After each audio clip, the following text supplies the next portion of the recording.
है आपका स्वागत है। मैं विवेक बिंद्रा, मोटिवेशन स्पीकर और बिजनेस कोच। अकबर महान था या शैतान था? जलालुद्दीन मोहम्मद अकबर 1542 में इनका जन्म हुआ। ये हुमायूं के पुत्र थे, जहांगीर के पिता थे, तीसरे शासक, सबसे सफल शासक रहे पूरे मुगल एम्पायर इस सारे शासनकाल के दौरान। बचपन में इनके पिता इनके साथ नहीं रह पाए थे, माँ भी इनके साथ नहीं थी, जिसके कारण ये काफी कठिनाइयां महसूस करी, पर वो स्कार, वो दाग, वो धब्बे इनके जीवन में नहीं दिखाई पड़े। बड़े फियरलेस, पावरफुल, मिलिट्री एक्सपर्ट के एक वॉरियर के रूप में ये बड़े हुए। वैसे तो बचपन से ये अनपढ़ थे, लेकिन बड़ी लाइब्रेरी 24,000 किताबों की इन्होंने अपने पास रख रखी थी। इनका मानना था मुझको पढ़ना नहीं आता, कोई बात नहीं, मैं उस काम पे फोकस करूंगा जिस काम पे कोई फोकस नहीं कर पाता। पढ़ाने के लिए इन्होंने लोग अपने पास रखे जो रोज शाम को किताबें खोल खोल के इन्हें कई किताबें पढ़ाते रहे। लगभग 24,000 किताबें डाइवर्स सब्जेक्ट पे इन्होंने पढ़ डाली और अपने शासनकाल के दौरान सबसे ज्यादा विभिन्न हिस्सों को उन्होंने अलग अलग स्ट्रैटेजीज के साथ जीत के दिखाया। शुरुआत इन्होंने राजपूतों के राजस्थान आमेर से करी। आमेर के राजा को तो ये बिना लड़े ही जीत गए और बाद में तो आपको पता ही है, आमेर के राजा जो थे उसकी पुत्री जोधाबाई से इनका विवाह भी हो गया। मैट्रिमोनियल अलायंस बिल्ड करने में बड़े तेज थे। और आमेर जीतने के बाद जो आज का जयपुर है ना राजस्थान में, इनकी पूरी नजर राजस्थान और गुजरात पे थी, क्योंकि वो व्यापार मार्ग से राजस्थान गुजरात समुद्र से व्यापार मार्ग को बिल्ड करता था, इंटरनेशनल अलायंसेस इंपोर्ट और एक्सपोर्ट में। तो ये सोचे कि राजस्थान में सबसे महत्वपूर्ण चित्तौड़ है और सबसे पावरफुल भी। अब उस समय भी हमारे राजपूत बड़े पावरफुल हुआ करते थे। चित्तौड़ को जीतना सबसे मुश्किल, इनको लगा कि वो हब है, बाकी सारे स्पोक अपने आप कंट्रोल में आ जाएंगे। जैसे पहिए का हब होता है, चक्का, उसके आसपास सारे स्पोक। तो ये सोचे कि चित्तौड़ को जीतना बड़ा इंपॉर्टेंट है। राजा मान सिंह जो आमेर जयपुर के थे, उनको साथ में लेकर के 30,000 लोग मारे गए। उस समय बड़ा भयंकर युद्ध हुआ चित्तौड़ का। युद्ध अकबर जीत गया। हुआ क्या, रणथंभौर जल्दी से हार मान गया और तुरंत सरेंडर कर गया। जैसलमेर जल्दी से हार मान गया, तुरंत सरेंडर कर गया। इस तरह करते करते सारे राजपूत अब इनके साथ जुड़ते चले गए। ये मैट्रिमोनियल अलायंस जरूर कर लेते थे उनके साथ, उनको अपने परिवार का हिस्सा बना लेते थे, उनकी रियासतें उनको वापस दे देते थे। बोलते थे कि मैं इससे तुमसे टैक्स और रेवेन्यू कलेक्ट करूंगा और तुमको फ्रीडम दे रहा हूं, तुम अपनी रियासत दोबारा चलाओ। इससे जो है ना लोगों में विश्वास आपस में बढ़ा। और इनफैक्ट मान सिंह वगैरह तो उनका परिवार तो इनके साथ इनके राजमहल में आकर के इनके जो नवरत्न थे उसमें आकर के जुड़ गए। अकबर बहुत मास्टरमाइंड था, इसने राजपूतों को ही आपस में लड़वा दिया। राजपूत राजपूत से लड़ने लगे। इसने राजा मान सिंह जिसको अपने साथ में कर रखा था, राजा मान सिंह से महाराणा उदय सिंह को लड़वाया, राजा मान सिंह से महाराणा प्रताप को लड़वाया। ये पूरा राजस्थान तो जीत गया था, लेकिन छोटी सी एक रियासत मेवाड़, मारो मेवाड़ी सरदार जिस पे दोधारी तलवार राणा, महाराणा प्रताप का वीडियो आपने देखा होगा। इसने भारत के उस समय के नॉर्थ वेस्ट सेक्शन को पूरा कंट्रोल में कर लिया। कश्मीर से काबुल से कांधार तक और उससे पहले का जो बलूचिस्तान पाकिस्तान का हिस्सा है, वो नॉर्थ वेस्ट सेक्शन को उसने बड़ा मजबूत बनाया। ये शुरू से जानता था जब भी अटैक होगा भारत पे, ये सेंट्रल एशिया से होगा। सेंट्रल एशिया समझते हैं ना, कजाकिस्तान, तुर्कमेनिस्तान, उज्बेकिस्तान, किर्गिस्तान, ये सब, अफगानिस्तान, यहीं से सारा अटैक आता है। देखते हैं आप, हमेशा पंजाब के लोग फियरफुल हैं, हरियाणा के लोग बड़े पावरफुल होते हैं। अब आप उस तरह पाकिस्तान में जाएं, लोग बड़े लड़ाकू होते हैं। उसका कारण है जो नॉर्थ वेस्ट है, हिंदुस्तान और पाकिस्तान का ऊपर का सारा सेक्शन, ये लोगों पे बार बार इन्वेजन हुआ, इन्हीं के ऊपर बार बार आक्रमण किए गए। साउथ की द्रविड़ स्टेट चारों, इन्हें पढ़ाई में अच्छी इसलिए इनको कोई तंग करने ही नहीं आया, इनके पास कोई पहुंचा ही नहीं। जब भी अटैक होते थे भारत पे, ऊपर से होते थे। अकबर को यह बात समझ आ गई, पूरा नॉर्थ वेस्ट उसने अपने समय पे कंट्रोल कर लिया ताकि भारत के बाकी हिस्से को संभालने में उसको दिक्कत ना आए। अकबर के अगर थोड़ा शुरुआती जीवन पे चले तो अकबर के पास उनका माइंड इमोशनल भी था, एनालिटिकल भी था। किताबें जरा सुनने से दोनों प्रकार के माइंड को डेवलप किया, जानते थे कब किसका इस्तेमाल करना है। एक कहानी, जब ये आगरा में बचपन में रहा करते थे तो बैराम खान इनका प्रमुख सेनापति था, उसके संरक्षण में रहते थे। बैराम खान का इनकी शुरुआती सफलता में बड़ा कंट्रीब्यूशन था, तो बैराम खान के साथ ही रहते थे। लेकिन धीरे धीरे बैराम खान में कुछ अकड़ आने के कारण, कुछ डिस्टर्बेंस होने के कारण वो अकबर के खिलाफ थोड़ा थोड़ा रिवोल्ट करने लगे। अच्छा, अकबर उस समय 18 साल के होने वाले थे, छोटे थे, लेकिन ये जानते थे कि यहां पे मैं आगरा में बैठ के अगर बैराम खान के खिलाफ कुछ भी करूंगा तो मारा जाऊंगा, दिक्कत हो जाएगी। तो इन्होंने ना चुपचाप जाके बैराम खान को बोला कि भाई मैं शिकार करने जा रहा हूं, और आगरा से शिकार करने के बहाने दिल्ली आ गए। और दिल्ली आके इन्होंने अनाउंस कर दिया,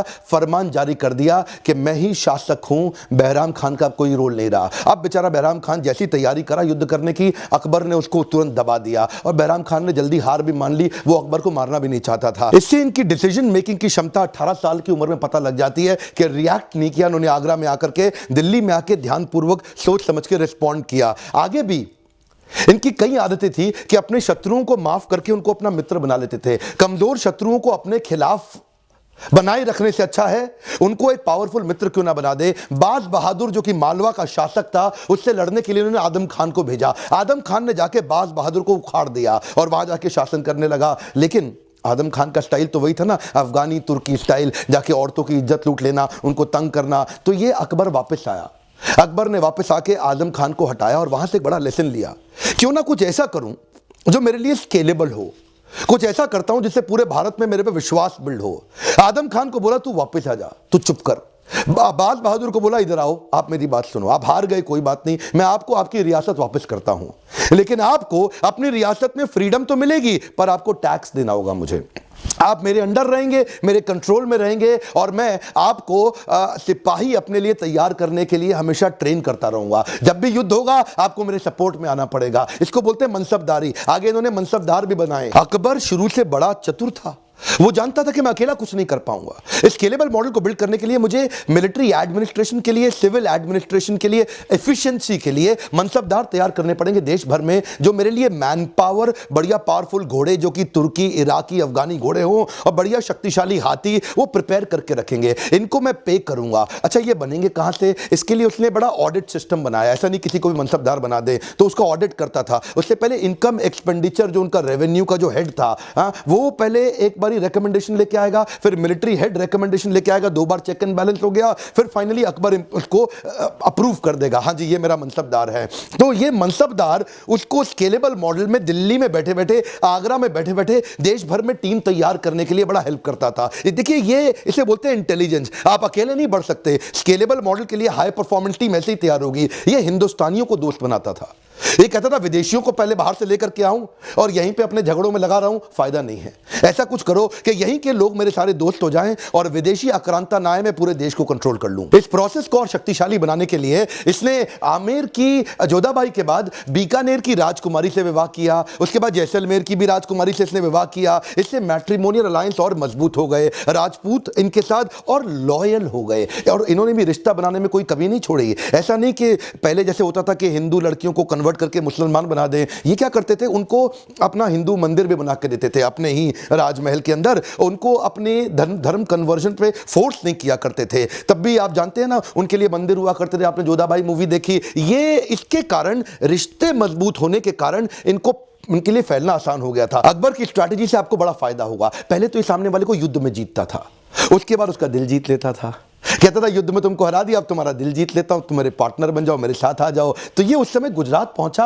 अहमदाबाद के बाद, अहमदाबाद इसके लिए जीतना आसान था, लेकिन वहां पे सूरत, बड़ौदा, भरूच, वहां मिर्जा लोगों का कब्जा था। इसने राजा मान सिंह के साथ में मिलकर मिर्जाओं को खदेड़ा, उनको हरा करके वो रियासत को अपना बनाया और वापस आया। उनको बोला चलो ठीक है, कोशिश करते, तुम संभाल के देखो। जब ये अकबर दिल्ली जब पहुंचा, आगरा पहुंचा, तो वहां मिर्जा लोग फिर से अकड़ गए।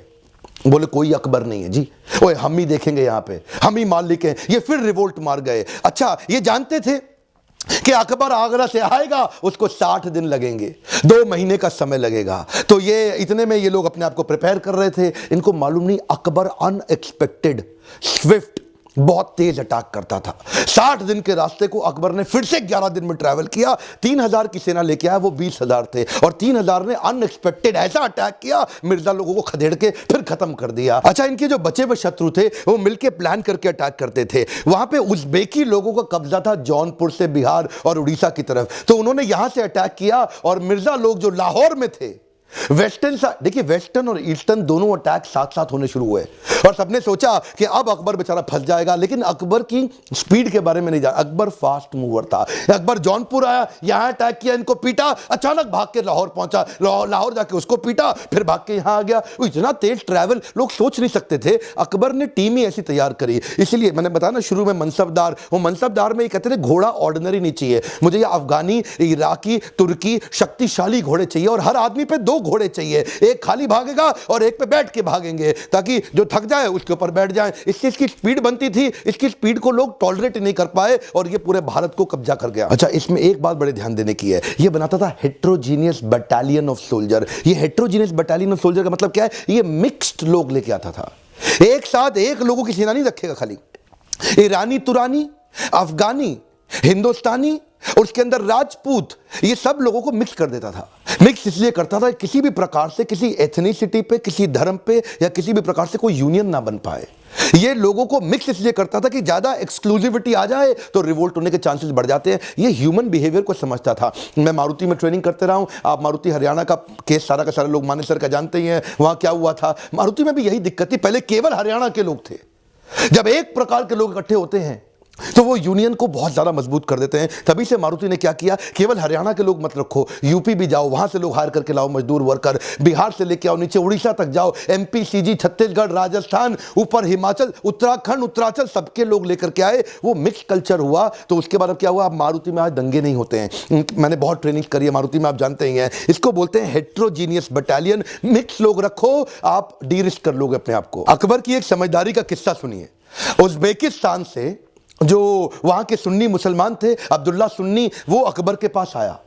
बोला देख भाई अकबर, तू भी सुन्नी मैं भी सुन्नी, और जो ईरान में पीछे यहां जो उज्बेक से ईरान का रास्ता जाता है सऊदी अरेबिया के लिए, जहां मक्का जाना होता है, बोला ईरान के जो मुसलमान है वो शिया है और तू और मैं तो सुन्नी है, हम दोनों तो भाई भाई हैं। ऐसा करते हैं, इस ईरान वाले को थोड़ा लपेट लेते हैं, इसको युद्ध करके हरा देते हैं, इसको खत्म कर देंगे तो हम लोगों के लिए, सबके लिए मक्का जाना आसान हो जाएगा और वहां ट्रेड रूट भी हमारे हाथ लग जाएगा। तो अकबर ने उसको जवाब में बोला, देख भाई उज्बेकी, ये शिया सुन्नी का झगड़ा मुझे मत सुना तू, मैं इस चक्कर में नहीं पड़ने वाला। मैंने गुजरात जीत लिया है। तेरे को अगर लोगों को भेजना है मक्का तो तू उज्बेकिस्तान से पहले गुजरात ले आ और मैं यहाँ समुद्र के रास्ते उनको मक्का भेज दूंगा, बिना झगड़े के काम भी चल जाएगा। देखिए अकबर जानता था कि ये लोग जब गुजरात आएंगे ना तो इनके पास ट्रेड बढ़ेगा। ये जानता था E is equal to E। क्या मतलब हुआ, economy is equal to empire. जहां पे इकोनॉमी है, जिधर पैसा है, वही एम्पायर बिल्ड करता है। ये गुजरात एक्चुअली जीत के इसलिए आया। देखिए बाहर तभी सब अच्छा चलेगा जब पहले आपके घर में सब कुछ अच्छा रहे। ये घर में जो उन्होंने अपने नवरत्न बिल्ड किए थे ना, इसकी तारीफ मैं पहले भी कई वीडियोस में कर चुका हूं। हाई परफॉर्मेंस टीम तैयार करने में ये एक्सपर्ट हैं। इनकी पहली बार किसी मुसलमान शासक ने पूरे मुगल काल में अपने हिंदुओं को अपना मिनिस्टर, अपने नवरत्न बनाए। राजा मान सिंह, तानसेन, राजा बीरबल, राजा टोडरमल, ये सब हिंदू राजा थे। और इनफैक्ट अब्दुल रहीम खाने खाना, उनकी जो माता थी ना, वो भी कृष्ण के लीनियज में से आती थी। वो सब भी कृष्ण के पुजारी हुआ करते थे। अब्दुल रहीम खाने खाना की जो माँ थी। तो ये जो इंक्लूसिवनेस इसने अपने नवरत्नों में बिल्ड किए, इसमें डिसीजन मेकिंग के कारण इनकी कमिटमेंट और बढ़ गई। पूरे भारत देश का दिल जीत पाने का एक और कारण था कि अकबर की एक पॉलिसी थी, possibility of conversion to and from Islam. क्या मतलब हुआ, आप इस्लाम में आना चाहते हो, आपका स्वागत है। आप इस्लाम छोड़ के जाना चाहते हो, आपको बधाई है। ये अकबर एकमात्र ऐसा शासक था जिसने जबरदस्ती नहीं करी। इसने तो एक कॉमन धर्म बनाने की कोशिश करी, जिसको बोलते हैं दीन इलाही। इसने सारे धर्मों के लोगों को साथ में लेके आया, चाहे आप सिख हैं, जैनी हैं, पारसी हैं, जिनको बोलते हैं ज़ोरास्ट्रियन, आप हिंदू हैं या आप क्रिश्चियन हैं, उन सबको उनकी कॉमनैलिटी लाके जोड़ने की कोशिश करी। इसको बोलते हैं सुलेह कुल। क्या मतलब हुआ, पीस टू ऑल। इसने बना दिया कि इबादत खाना वो था एक कॉमन सेक्शन, जहां सारे धर्म के लोग आकर के मिल करके अपनी अपनी पूजा कर सकें और एक दूसरे से चर्चा कर सकें, एक डायलॉग बिल्ड कर सकें। इनफैक्ट मीराबाई जो इनके शत्रु राजा की पत्नी थी, ये चुपचाप भेष बदल के मीराबाई के कृष्ण भजन भी सुनने जाते थे। अपने साथ तानसेन को भी ले जाते थे, आओ तानसेन चुपचाप सुन के चल के। तो वो जो है ना कृष्ण के भजन सुनना, उसके बाद कृष्ण के जो अर्चक विग्रह थे, जो उनके डीटी, जो उनकी मूर्ति थी, वहां जाके हीरो का हार रख करके आए। ये जो इनकी इंक्लूसिव ग्रोथ, इसके कारण उन्होंने दिल जीत लिया। और दूसरी तरफ औरंगजेब, ये एक्चुअली ना पूरे मुगल एम्पायर के अंदर अकबर को हमेशा हीरो बोला जाता है और औरंगजेब वो तो विलेन है। अकबर ने अपने पिता के लिए हुमायूं टॉम बना दिया और औरंगजेब ने अपने पिता शाहजहां को जेल में डाल दिया। राजा बनने के लिए अपने भाई की हत्या कर दी। उधर अकबर ने एक्चुअली पिलग्रिमेज टैक्स हटा दिया कि आपको गंगा में स्नान करने के लिए टैक्स नहीं देना। औरंगजेब ने फिर से पिलग्रिमेज टैक्स लगा दिया, गंगा में स्नान करने के लिए आपको टैक्स देना पड़ेगा। इसने जजिया हटा दिया। जजिया क्या होता है, किसी भी नॉन मुस्लिम को शरिया में बताया गया है कि उससे आप टैक्स ले लो। इसने जजिया फिर से लगा दिया। अकबर टोल टैक्स सबसे यूनिफॉर्म लेता था कि किसी भी कोई टोल टैक्स कौन सा होता है, कोई व्यापारी जा रहा है गुड्स एंड सर्विस लेके तो उसे टोल टैक्स लेते हैं। लेकिन औरंगजेब क्या बोला, अगर आप मुसलमान हैं तो 2.5% टैक्स दो, और अगर आप हिंदू हैं तो 5% टैक्स दो। अकबर के शासन में आपको खुश रहने के लिए, सफल होने के लिए मुसलमान होना जरूरी नहीं है। लेकिन औरंगजेब, अगर आप मुसलमान नहीं हैं तो मैं या तो आपको मार दूंगा, आपके मंदिर तोड़ दूंगा, आपको खत्म कर दूंगा। औरंगजेब एक पक्का विलेन, जिसको ना हिंदू पसंद करेगा, ना मुसलमान, ना किसी प्रकार का कोई देश, ना कोई जात, ना कोई धर्म। अकबर महान था या शैतान था, यह निर्णय आप ले लीजिए। पर वो उसने सामाजिक रेवोल्यूशन, कई सारे सोशल रिफॉर्म्स लेकर के आया। पहली बार उसने बाल विवाह बंद कराए, उसने सती प्रथा, जबरदस्ती औरतों को आग में जला देना, वो उसने बंद कराया। उसने दास प्रथा बंद कराई। दास प्रथा का मतलब क्या हुआ? जब कोई मुगल राजा आकर के किसी शासक, किसी सल्तनत को जीत लेता था तो उनकी बहुओं को, उनकी बेटियों को अपने हरम में डालता था, उनका बलात्कार करता था, उनके पतियों को अपना दास बना लेता था। यह पहली बार एक इंक्लूसिव ग्रोथ लाके एक पॉपुलर लीडर बनने का प्रयास किया। और हमारे देश को भी ऐसे ही अच्छे, पावरफुल, शक्तिशाली लीडर चाहिए जो सबको साथ लेकर चल सके। वो नहीं चाहिए जो जाति और धर्म पे लोगों को बांटे और काटे। इलेक्शन का समय, डिसीजन आपको लेना है कि कैसी सरकार अच्छी होनी चाहिए। कमेंट बॉक्स में मुझे बताएं कि ऐसे कौन से लीडर्स हैं जो आपको लगता है, राजनीतिक लीडर जो हमारे देश को, सबको साथ में लेकर के डेवलपमेंट करें, ग्रोथ करें और नौटंकी नाटक ना करें। मेरा आपसे एक रिक्वेस्ट है, इस वीडियो को शेयर इसलिए करें ताकि रिलीजियस टॉलरेंस बढ़ सके, एक दूसरे के धर्म जाति के प्रति लोगों का सम्मान बढ़ सके, और हो सके तो अपने एरिया के काउंसलर, एमएलए, एमपी और कैबिनेट मिनिस्टर तक पहुंचाएं ताकि लोग इन सब एजेंडा से बाहर निकल के ग्रोथ की एजेंडा की बात करें। वीडियो बनाना आसान काम नहीं है, बहुत मेहनत लगती है। लाइक नहीं करेंगे ना तो मुझे अच्छा नहीं लगेगा, और सब्सक्राइब करके बेल आइकॉन में हिट करेंगे। ये फ्री वीडियोस आप तक पहुंचेंगे नहीं। शेयर करने के लिए, मेरे साथ जुड़े रहने के लिए हर बार की तरह प्रेम पूर्वक दिल से धन्यवाद।